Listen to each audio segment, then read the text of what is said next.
নারায়ে তাকবীর জামাত শিবিরের স্লোগান হয়, এর মাধ্যমে কি আপনি তাদের ট্যাগিং করছেন না তাদের আরো ক্রেডিট দিচ্ছেন? নারায়ে তাকবীর আল্লাহু আকবার। আচ্ছা বলুন, এটা কি কোনো দলের স্লোগান, কোনো মতের স্লোগান? আচ্ছা, নারায়ে তাকবীর আমি বলতে পারবো না, এটা কেমন কথা?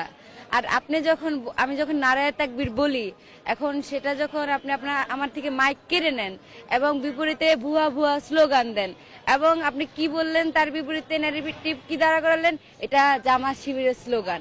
আচ্ছা, নারায়ে তাকবীরের মতো একটা স্লোগান আপনারা বলতেছেন জামাত শিবিরের, কিন্তু এটা তো জামাত শিবিরের স্লোগান হইতেই পারে না। এটা কিভাবে জামাত শিবিরের একার স্লোগান হইতে পারে? এটা বাংলাদেশের আপামর জনতার স্লোগান। আপনার মাঝে মাঝে শহীদ উসমান বিন হাদিকে বলতে শুনবে যে নারায়ে তাকবীর হচ্ছে সার্বভৌমত্বের স্লোগান। নারায়ে তাকবীর হচ্ছে যখন সীমান্তে শকুনেরা আমাদের সীমান্তের মধ্যে আইসা ঝামেলা করে, তখন কৃষক মানে শ্রমিক যে